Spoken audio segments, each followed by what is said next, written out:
Aí você sabia que o Walt Disney foi demitido do seu emprego como cartunista porque alegaram que ele não tinha criatividade o suficiente? Como é que pode um homem desse, que ao ser demitido vai lá e cria um dos maiores impérios da mídia mundial, tendo aí suas histórias derivadas do seu imaginário, ecoadas na cultura de todo mundo? Esse homem é um exemplo de criatividade. Tudo isso também foi devido a alguns métodos que ele criou para exponenciar o seu potencial criativo e o melhor de tudo, que você pode aprender também. Então olha, tá querendo aumentar a tua criatividade? Fica nesse vídeo aqui que eu vou te mostrar o que você precisa. E se você quer ver mais vídeos como esse, não se esquece de dar um like aí, que ajuda demais, tá bom? Então vamos lá pro vídeo. Abraço!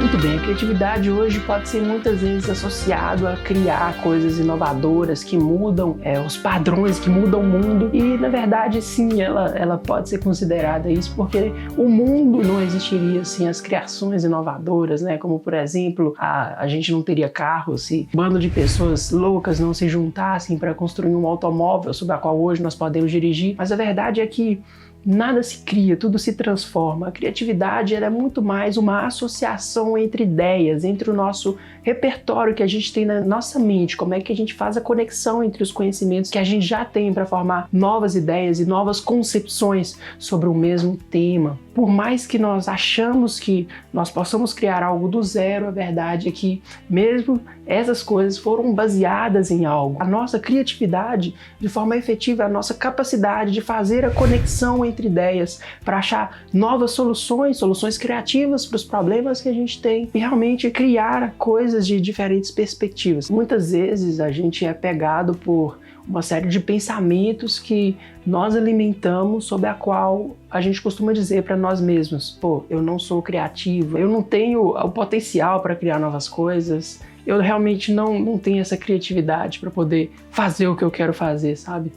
E na verdade esse é o primeiro grande problema. Ao elas acreditarem não serem criativas de modo algum, definitivamente elas conceberão esse pensamento delas, porque essa é a tendência, né? Se eu começo a pensar, pô, não sou criativo, ideias limitantes na minha cabeça, acaba que elas vão se tornar a minha nova verdade. Aquilo que é repetido muito vai entrando e vai realmente fincando dentro da nossa cabeça de um jeito que depois de um tempo fica até difícil para sair, vamos dizer assim. E esse é realmente o primeiro passo que a gente tem de resolver em rumo a uma criatividade mestra. Se você se limitar, se você ficar o tempo todo limitando o seu potencial criativo através dos seus pensamentos ou através das suas ações, né, evitando de fazer realmente uma tarefa que vai te exigir criatividade, você vai estar efetivamente se degladiando. Não faça isso. Troque os seus pensamentos por pensamentos positivos. Eu tenho a capacidade de criar. Quando nós éramos crianças, não éramos considerados criativos, não fazíamos invenções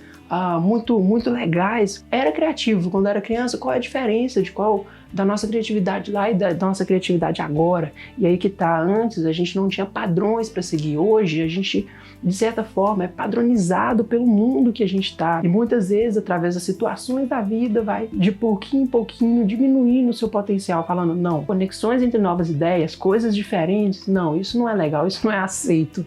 O que é aceito são as fórmulas, são os padrões, é você pensar dentro da caixinha. E tudo isso vai fazendo você entrar nesse sentimento que vai te fechando e te fechando cada vez mais para você realmente poder sair fora da curva, entrar no estado que a gente costuma chamar e atribuir às pessoas geniais, as pessoas que criam realmente coisas novas, que é o quê? Pensar fora da caixinha. E para que você possa pensar fora da caixinha, a próxima coisa que você tem de fazer é resolver eliminar, acabar de vez com uma coisa que eu chamo de filtro mental. O que é o filtro mental? Você pode estar me perguntando. Filtro mental, vou até chegar mais perto aqui, que isso é muito importante. Filtro mental é quando a gente, por exemplo, está querendo desenvolver uma nova ideia, certo? Mas essa ideia, na nossa concepção, ela tem que ser perfeita. Então a gente define os critérios para aquela ideia, né? Então fala, pô, quero criar o nome de uma empresa, o nome de uma empresa tem que ser bonito, tem que ser a minha cara e tudo mais. E aí a gente começa a ter milhares e milhares de ideias. As ideias só vão pipocando na nossa cabeça, mesmo que a gente não se dê conta disso. E aí, através do grande filtro, essas ideias vão sendo jogadas fora, uma a uma. Quando as ideias acabam chegando e falam, não, falta isso aqui e tal, joga a ideia fora, a gente joga outra ideia e vai jogando essas ideias fora. Mas a verdade é que, grava essa frase, toda ideia é digna. Então, ao menos de ser anotada para ser reavaliado depois, né? Grandes ideias, grandes projetos, grandes criações começam de ideias simples. Tanto que dizem que a teoria de Newton começou quando uma maçã caiu na cabeça dele. O cara perguntou, pô, como é que essa maçã caiu na minha cabeça? Como é que funciona isso? Foi lá e criou a teoria. Bem, reza a lenda, né? Vai lá saber se é realidade, mas o importante é saber que essas ideias simples podem representar uma porta para uma profundidade maior naquilo, onde você vai achar realmente a solução que você está querendo. Para que você possa desligar esse grande filtro, primeira coisa, toda ideia é digna. Segunda coisa, faz o que a gente chama de brainstorming, em português, tempestade de ideias. Pega um papel. E é o seguinte, nesse papel, primeiramente, deixa o papel em branco em cima de uma mesa, em cima de um lugar confortável, onde você se sente confortável em criar algo, né? E define os critérios da ideia que você quer ter. Então, eu quero definir o nome de uma empresa, eu quero que o nome seja legal, eu quero que o nome remeta à área de atuação da minha empresa e quero que tenha minha cara. Define os critérios daquilo que você quer, né? Depois de definir os critérios, vai começar simplesmente a pipocar ideias na sua cabeça. Essas ideias vão vir, uma, outra, e o que você vai fazer? Você não vai julgar elas fora, você não vai avaliar elas na hora. Você vai colocá-las no papel, certo? Então você vai começar a anotar, anota o papel, deixa as ideias fluírem, deixa a caneta fluir, não bloqueie nada, não bloqueie nenhuma ideia que vir na sua cabeça. Logo após isso, aí sim você pode analisar com mais calma as ideias e ver qual realmente faz sentido para você, né? Às vezes uma ideia que você descartou, depois de um tempo em que você está vendo todas as ideias de uma outra perspectiva, ela faz muito mais sentido. Ou pode ser adaptada para uma nova ideia e vai atingir o seu objetivo aí para com o que você quer criar. Mas tem aquelas horas que a gente para assim e fala, não, realmente, cara, hoje minha criatividade não está fluindo, preciso dar um tempo. Aí esse tipo de situação, o que você pode fazer é realmente dar um tempo para assimilar as ideias. A gente recebe tanta informação hoje, mas tanta informação hoje que o nosso cérebro tem até um pouco de dificuldade de assimilar tudo. Só para você ter uma ideia, hoje, em uma semana, a gente costuma receber mais informação do que uma pessoa da Idade Média recebia em sua vida toda. Olha que loucura isso. Então acaba que o nosso cérebro, com essa sobrecarga de informações, a gente pode acabar um pouquinho prejudicado por causa disso. Nesses momentos em que você se encontrar, cara, eu não consigo, tá, pegue a ideia, define os critérios que você quer, assim como a gente fez anteriormente lá no brainstorming, só que dessa vez dá um tempo, vá fazer outras coisas, se distraia com alguma outra coisa. A tendência é que durante esse meio tempo, nosso subconsciente começa a fazer novas conexões e assimilar melhor aquilo que você quer, aquilo que você estava se propondo. Normalmente, né, o que tende a acontecer, principalmente comigo, é surgir aquele tipo de instinto, aquele tipo de ideia que simplesmente pipoca na sua cabeça, sabe? E aí eu sempre ando com um caderninho, quando eu tenho esse tipo de ideia eu só tiro o caderninho e começo a anotar as ideias que eu tive. Ou realmente, quando você voltar para tentar realmente criar de novo, você vai estar vendo, você vai ter assimilado melhor as informações e vai poder ver elas de outra perspectiva. É aqueles famosos casos, às vezes você tenta resolver um problema, e aí você fala, não consigo, vou descansar.